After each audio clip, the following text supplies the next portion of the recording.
My desire for a new otome game led me to Spooky Monster, and I was immediately drawn to the scary and Halloween-like theme of the game. However, I expected an adventure focused on romance and falling for different monsters, but Spooky Monster is more tragic and mysterious than romantic. In Spooky Monster, you can explore a tragedy and mystery plot with small hints of romance. I received a free review copy of this game, but as always, all opinions are my own. The plot of the game revolves around a girl who finds herself in a world of monsters after making a wish. She must learn the stories of these creatures and understand how her life may change if she gets too close to them. The atmosphere is among the best aspects of the game. While it's not outrightly scary, it has a constant feeling of unease and weirdness about it. There were several instances where I was genuinely surprised by the content, particularly during certain endings of Eleven's routes, where it can be horrifying and gory. You should be prepared for an experience far from lighthearted entertainment. In terms of the characters, there are 3 potential love interests, and each offers something unique.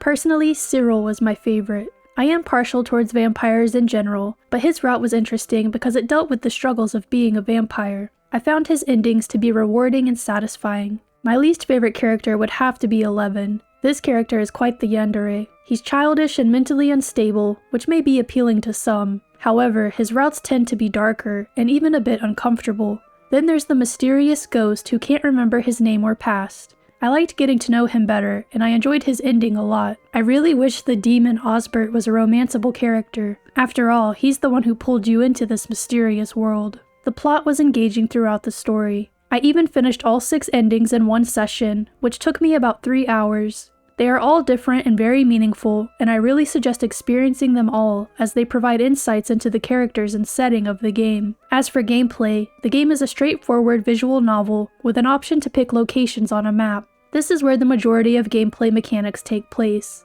For instance, different characters can be met depending on the location, and visiting particular locations increases the affection towards the character. The number of dialogue options is not high, but those that do exist are impactful. One wrong choice might prevent you from completing a particular route, or you may find yourself having lost your affection for someone, which means frequent saves are a necessity. I ended up liking the map system more than I expected. It's used frequently, and all the locations feel distinct from one another. In terms of graphics, the game looks really good. The CGs look nice, the characters are very appealing, and the backgrounds do an awesome job at contributing to the game's mysterious and eerie feel. In addition to that, the soundtrack should also be noted, as it provides the game with that Halloween-y and mystical vibe. With all of its good points, however, this game also has a few drawbacks. Firstly, there are no options for full screen. What's more, there were a few localization problems, like the language changing to Russian during the after stories, and some grammar errors in the text. And finally, for those who are only looking for romance in their games, this isn't going to be your cup of tea. The game lacks voice acting, which is normal for most indie visual novels, and there aren't any Steam achievements, but the in-game album keeps track of your CGs and endings,